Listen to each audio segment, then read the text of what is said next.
अभी नरेंद्र मोदी जब आया था स्टार्ट में, उसने एक नारा लगाया था अखंड भारत। उस नारे का मतलब आपको पता है?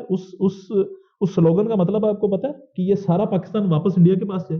ये उसको करने के लिए हमें इतना वीक करना चाह रहे हैं कि हम लोग सिर्फ भीख मांगते हैं। सर हम एटॉमिक पावर बने तो उसका फायदा ये है कि हम सरवाइव कर रहे हैं स्टिल अभी तक।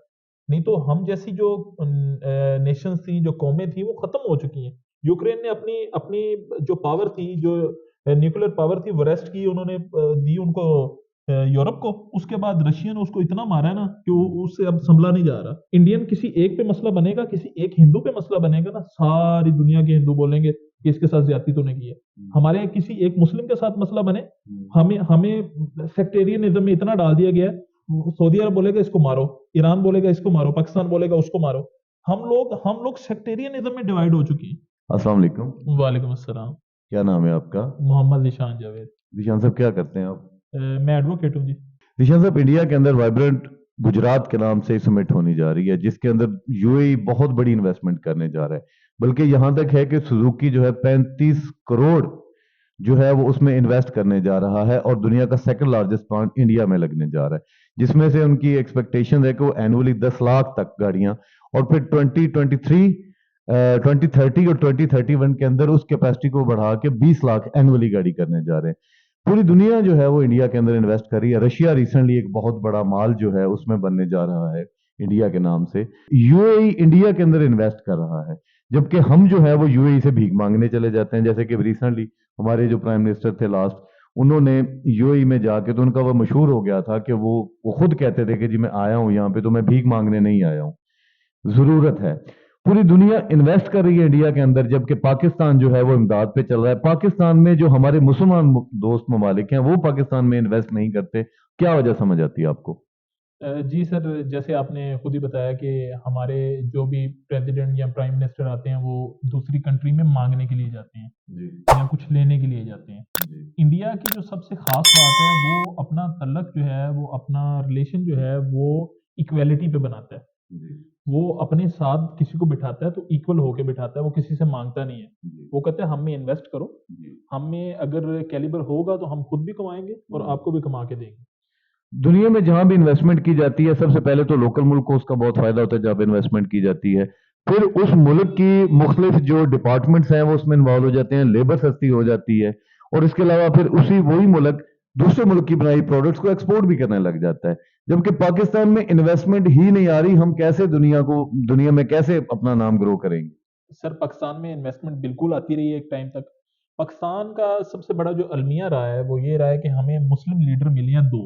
जो मेरी मेरी जो नजरिया है ना, मेरी परसेप्शन जो है, मेरी जो थॉट है, वो ये कहती है कि दो हमें मुस्लिम लीडर बड़े मिले हैं, जिनका सबसे पहले कायदे आज़म मोहम्मद अली जना, जी उसके बाद जुल्फकार अली भुट्टो। जी कायदे आज़म मोहम्मद अली जना ने पाकिस्तान को बनाने के लिए बड़ी कोशिश की, जी ठीक है।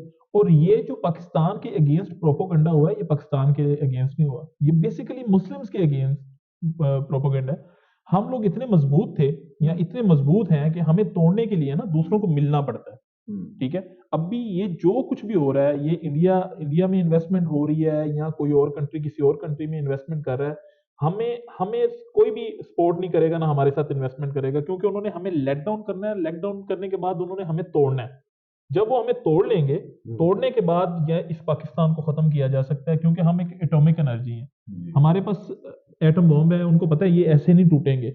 वो इनको तोड़ने के लिए हमें जो है इतना नीचे लेकर आना पड़ेगा कि ये ज़हनी तौर पे बिल्कुल बिल्कुल मफलूज हो जाए और कोई भी काम ना कर सकें, सिर्फ बैगर बन जाए। देखिए, एटॉमिक एनर्जी जो है, एटॉमिक प्लांट, वो तो इंडिया के पास भी है। उनके पास 1974 से है, हमारे पास 1998 के अंदर आया। लेकिन हम ये देखें कि एटॉमिक पावर होने के बावजूद, एटॉमिक पावर बनने के बाद इंडिया ने बाकी सारे इदारों के ऊपर भी तो काम किया, बाकी अपने प्रोडक्शन भी अपनी बहाल रखी, अपनी ट्रेडिंग बहाल रखी।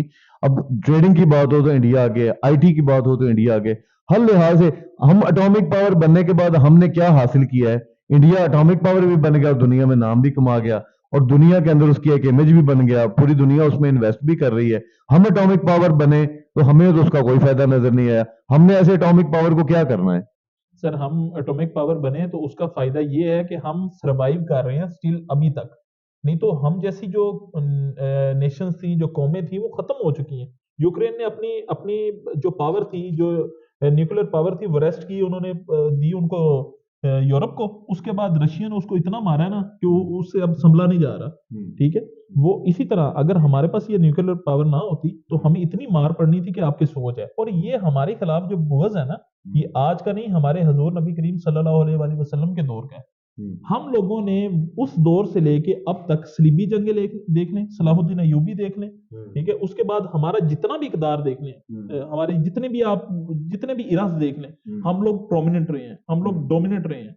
हम लोगों को मारने के लिए, हम लोगों को लेट डाउन करने के लिए सारी साजिश हुई है। दुश्मन का दुश्मन हमारा दोस्त, ये हमने सुना हुआ है। इंडिया उस पर अमल करता है, ठीक है, इंडिया के लोग नहीं, लेकिन जो उनके ऊपर थिंक टैंक है ना, वो इस पे अमल कर रहे हैं। और जो हमें सलीबी जंगों के बाद, आप क्या समझते हैं कि जो एक स्पेसिफिक सेट ऑफ माइंड है क्रिश्चियनिटी का, वो आपके साथ सपोर्ट करेंगे? नहीं, वो आपको मारने के लिए हर टाइम तैयार है। उन्होंने क्या किया कि वो इन्वेस्टमेंट कर रहे हैं इंडिया में। इंडिया ने एक, अभी नरेंद्र मोदी जब आया था स्टार्ट में, उसने एक नारा लगाया था, अखंड भारत। उस नारे का मतलब आपको पता है? उस स्लोगन का मतलब आपको पता है कि ये सारा पाकिस्तान वापस इंडिया के पास है। ये उसको करने के लिए हमें इतना वीक करना चाह रहे हैं कि हम लोग सिर्फ भीख मांगते हैं। हम लोगों, अभी आप अपने सियासतदानों की तरफ देख लें, ठीक है, हमारे सियासतदान इतने कमजोर हो चुके हैं कि उनका कोई अपना नजरिया नहीं है। उनको प्लेट में डाल के जो भी जैसे देगा ना, उसको उठाएंगे, उसको अडॉप्ट करेंगे। हमारे पास अपने लफ्ज नहीं है, ठीक है। हम अपने आप को नेशन कहते हैं ना, मुझे जब तक कोई बंदा समझाएगा नहीं कि ये गलत है, ये सही है, हम लोग समझेंगे ही नहीं। हमें इतना ज़हनी तौर पे उन्होंने कुंद कर दिया हुआ है, हमें इतनी ज़हनी तौर पे नीचे लेके जा चुके हैं।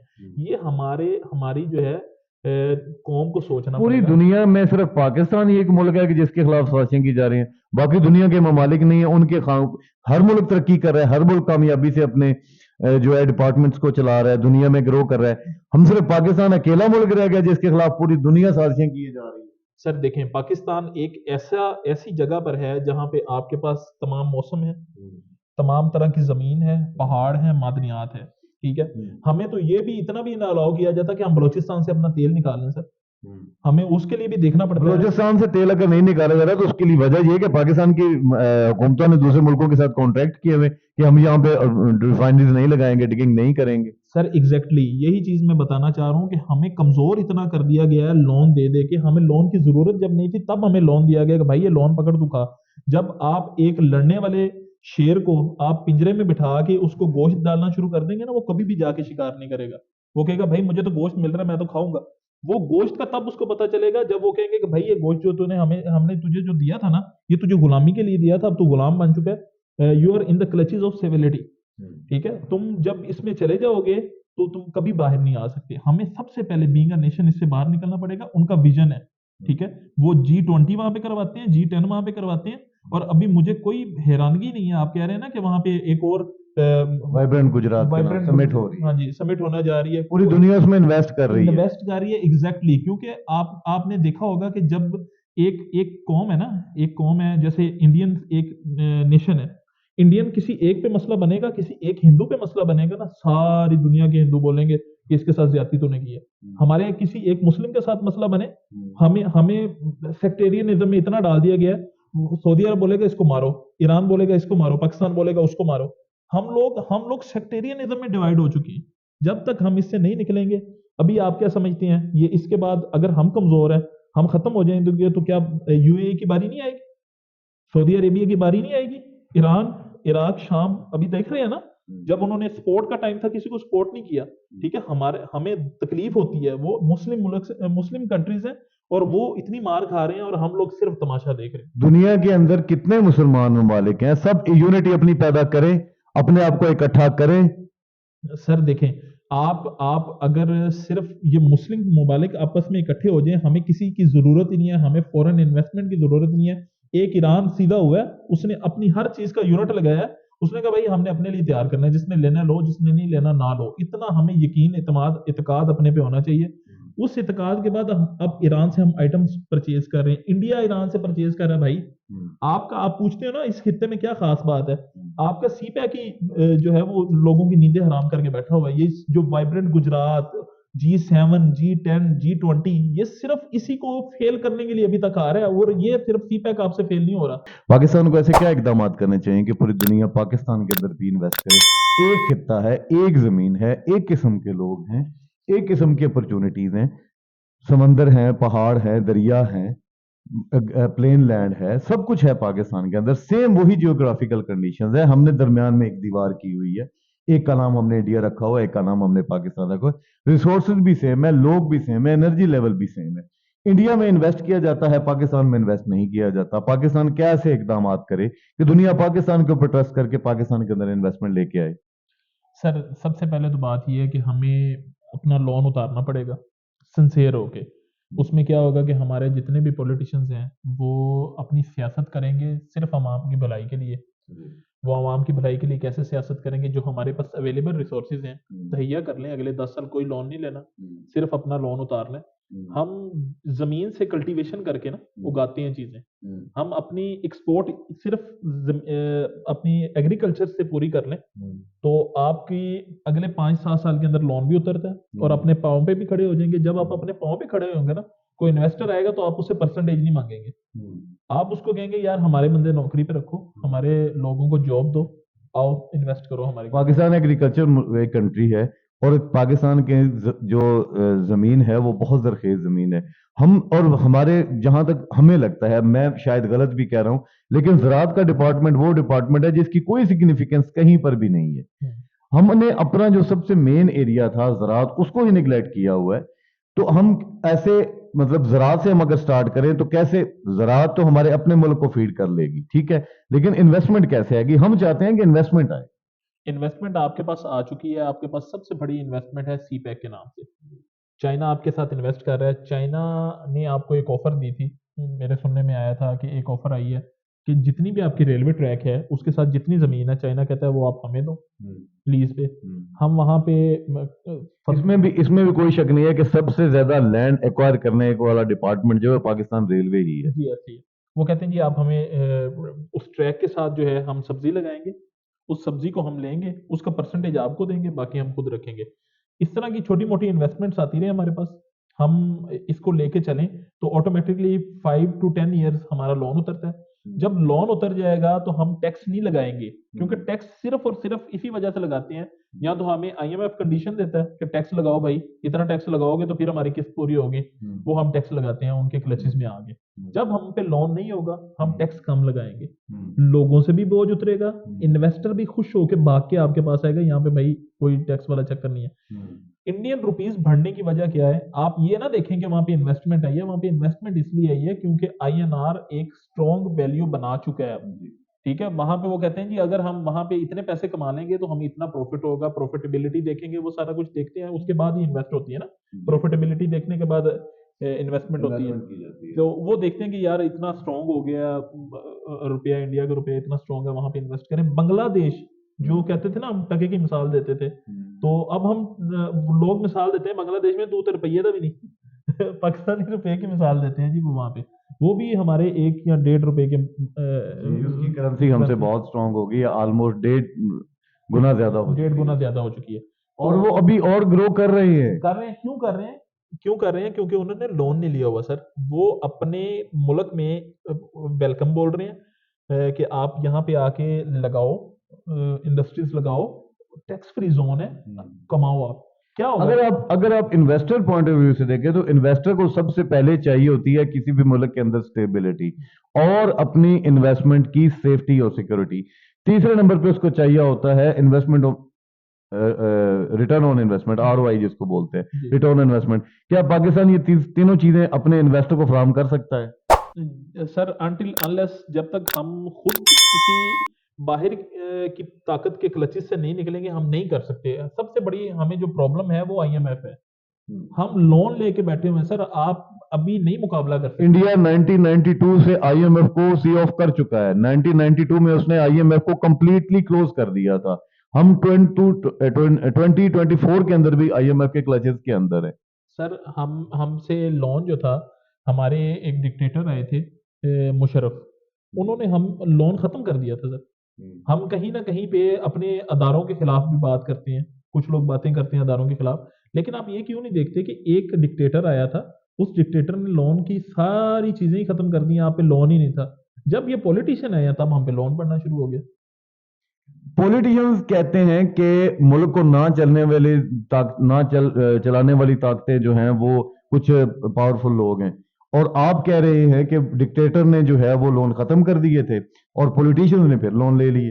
सर देखें, आपके सामने एग्जांपल है, आप खुद ही उठा के देख लें। जब जब सियासतदान आया है हमारा हमारा सियासतदान जो बिल्कुल भी ट्रेंड नहीं है, सिर्फ ट्रेंड है लेग पुलिंग के लिए, सिर्फ ट्रेंड है मुल्क में लड़ाई करवाने के लिए, सिर्फ ट्रेंड है लोगों को उल्लू बनाने के लिए, ठीक है। वो जब जब आया है हमारा नुकसान हुआ है भाई। एक सियासतदान ने कहा कि भाई मैं आऊंगा, मैं सब लोन खत्म करूंगा, तो अगर मैं लोन खत्म ना कर सकूं तो मेरा नाम बदल देना। वो आया, उसने तरीक का सबसे बड़ा लोन ले लिया। आप लोग आई विटनेस हैं, मेरे दौर की बात है, आपके दौर की बात है। एक सियासतदान है, ये जो लास्ट 16 मंथ्स की गवर्नमेंट आई थी उसकी बात कर रहे हैं। मैं उससे पहले की भी बात कर रहा हूँ। एक एक हमारी गवर्नमेंट आई, उसने कहा अगर मैं आईएमएफ के पास चला जाऊं मुझे उल्टा लटका देना। वो आईएमएफ के पास भी गए और पिछले 30 साल रिकॉर्ड का देख लें, सबसे ज्यादा लोन उन्होंने लिया, ठीक है, चाहे उनकी 3 साल की गवर्नमेंट थी, ठीक है। पॉलिटिकल एफिलिएशन सबकी होती हैं, मेरी भी होंगी किसी न किसी पार्टी के साथ। सबसे ज्यादा पेनफुल बात यही रही है कि किसी भी पॉलिटिशियन ने हमें जो है वो कभी भी हमारे साथ सिंसियर होके नहीं चला, या अगर वो होके चलना भी चाहे तो उसकी कैबिनेट उसका उसका साथ नहीं दिया, या वो अपने वादों पे पूरा नहीं उतर सका। बात हम इन्वेस्टमेंट पॉइंट ऑफ व्यू से बात कर रहे थे। इन्वेस्टर को सबसे पहले चाहिए होती है पॉलिटिकल स्टेबिलिटी, इन्वेस्टर को दूसरी चीज चाहिए होती है वहां पे सेफ्टी एंड सिक्योरिटी अपनी इन्वेस्टमेंट की, और तीसरी उसको चीज चाहिए होती है ROI यानी रिटर्न ऑन इन्वेस्टमेंट। ठीक है, क्या पाकिस्तान में इन्वेस्टमेंट करने वाले किसी भी मुल्क को ये तीनों चीजें फराहम कर सकता है? ये गारंटी, सिक्योरिटीज और रिटर्न ऑन इन्वेस्टमेंट दे सकता है? सर अभी जो करंट सिनेरियो है उसमें तो आप बिल्कुल नहीं दे सकते, क्योंकि आपकी गवर्नमेंट जो न्यू आती है उसको ये नहीं पता होता कि मैंने कितने साल कंप्लीट करने हैं, क्योंकि कंप्लीट मैनिफेस्टो नहीं है हमारे पास। हमारे पॉलिटिशियन के पास कंप्लीट मैनिफेस्टो नहीं है, पूरा प्लान नहीं है। जब तक प्लान नहीं होगा, लेग पुलिंग वाले लेग पुल करेंगे। एक गवर्नमेंट जाएगी, 2.5 साल के बाद नहीं आएगी। जहां पे इतनी अनस्टेबिलिटी होती है कोई भी इन्वेस्टर नहीं आता। इंडिया के अंदर इन्वेस्टमेंट आने की सबसे बड़ी रीजन भी एक ये है कि वो सबसे बड़ी डेमोक्रेटिक कंट्री है। उसका जितनी देर उसे आजाद हुए हुई है उतनी देर ही हमें हुई है, बल्कि एक दिन बाद हुआ है वो हमसे आजाद। और उसमें जिस दिन वो आया था तब भी डेमोक्रेटिक गवर्नमेंट थी, और आज तक डेमोक्रेटिक गवर्नमेंट है। जब तक हमें ये स्टेबिलिटी नहीं आएगी, हाँ, अगर आपने प्रेसिडेंशियल फॉर्म ऑफ गवर्नमेंट लानी है, आप कोई भी आपने पार्लियामेंटेरियन फॉर्म ऑफ की प्रेसिडेंशियल फॉर्म ऑफ गवर्नमेंट होता है, पार्लियामेंट्री टाइप ऑफ गवर्नमेंट होता है। हाँ जी। आप कहते हैं कि प्रेसिडेंशियल फॉर्म ऑफ गवर्नमेंट लाया जाए, नहीं लेकिन इंडिया के अंदर तो भी तो पार्लियामेंट्री टाइप ऑफ गवर्नमेंट है। नहीं, मैं कह रहा हूँ कि जो भी हमने लेके आनी है गवर्नमेंट वो एक बार ही ले आए। जो भी हमने प्लान तैयार करना है वो एक बार ही कर लें, यानी डे टू डे हम प्लान चेंज ना करें। इतनी ज्यादा जो भी होता है ना, इनकंसिस्टेंट होता है, उसके साथ कोई भी नहीं चलता। वो पंजाबी में क्या कहते हैं, ਉਹਦੇ ਤੇ ਘਰ ਵਾਲੇ नहीं ਉਹਦੀ ਗੱਲ ਮੰਨਦੇ ਜਿਹੜਾ ਬੰਦਾ मुस्तकिल मिजाज नहीं होता, ठीक है। तो इस वजह से हमें मुस्तकिल मिजाज होना पड़ेगा, हमें अपर लेवल पे स्टेबिलिटी लानी पड़ेगी, ठीक है। अच्छा, इसमें अवाम के पास जो है, पाकिस्तान की अवाम बस टैक्सेस पे कर रही है, पाकिस्तान की अवाम महंगाई में पिस रही है, उनके पास 5 साल के बाद एक मौका आता है। 5 साल में अपने इलेक्ट किए हुए बंदे को जब वो इलेक्ट करके आगे भेजते हैं, वो आगे किसी और पार्टी के साथ गठजोड़ कर लेता है, या वो अपना वोट जो है वो पार्लियामेंट में जाके, जैसे अभी हाउस ट्रेडिंग होती है, ऐसे अपना वोट भेज देते हैं। तो फिर पाकिस्तान की अवाम जाए तो जाए किधर? इन्वेस्टमेंट आ नहीं रही, हालात ठीक नहीं है। लाइट पाकिस्तान में अब सर्दियों के मौसम में भी नहीं आती है, और गर्मियों में जब आती है तो उसका बिल बेशुमार होता है। पाकिस्तान की अवाम पिसती ही जा रही है।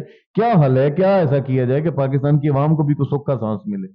सर सबसे पहले तो ये है कि जब आपके पास कोई वोट लेने के लिए आता है ना, आप उससे उसका मैनिफेस्टो पूछो कि भाई 5 साल यहीं पे टिकेगा तू जिस पार्टी में। उसको कैसे पता है कि वो 5 साल किसी पार्टी में टिकेगा भी नहीं? अगर 5 साल से पहले गवर्नमेंट ही डिसॉल्व हो जाती है तो वो क्या करेगा? क्योंकि पाकिस्तान की तो हिस्ट्री डिसॉल्व करने की है। ऑलमोस्ट सिर्फ एक गवर्नमेंट थी शायद जिसने अपना टेन्योर पूरा किया, बाकी तो सारी गवर्नमेंट ही डिसॉल्व हो गई। सर देखें, उसको बिल्कुल पता होता है कि मैंने कहाँ पे जाना है। जो देखें सीजनल होगा ना, वो उसके पता चल जाएगा। अभी आपको नहीं पता इलेक्शन आने वाले हैं, सीजनल कौन से सियासतदान है, और परमानेंट सियासतदान कौन से हैं? जो मुस्तकिल मिजाज होगा, टेम्परामेंट जिसका मजबूत होगा, आप उसको वोट दें, आप उसको लेकर आए और नुमाइंदा चुने अपना। ठीक है, इलेक्टेबल्स ना चुने जो पैसे दे के इलेक्ट हो जाती हैं, वो ना चुने, नुमाइंदा चुने जो आपको लेके चले, आपकी आवाज बने आगे जाके। ना कि आप कहें जी मुझे सोलिंग लगवा के देगा तो मैं तुम्हें वोट दूंगा, नहीं। आप बोलो ऐसी लेजिस्लेशन करो, एक बार आप किसी ऐसी बॉडी को वोट तो दें जो कानून साजी करे, आपसे रोटी का वादा ना करे, कपड़े का वादा ना करे। रिजल्ट तो अल्लाह की जात ने देना है। ठीक है, क्या हुआ फलस्तीन में जंग हो रही है ना, हमने कितनी रोटी यहाँ से भेज दी उनको, अल्लाह ताला दे ही रहा है ना उनको। ठीक है, इतने डेंजरस हालात में भी वो अगर सरवाइव कर रहे हैं, तो फिर हमें भी तवक्कल अल्लाह होकर हमें अल्लाह ताला पे बिलीव रख के कम से कम एक बार अच्छा कानून बना देना चाहिए जिसके अंदर सब इक्वली गुजरे, लॉ ऑफ इक्वेलिटी हो।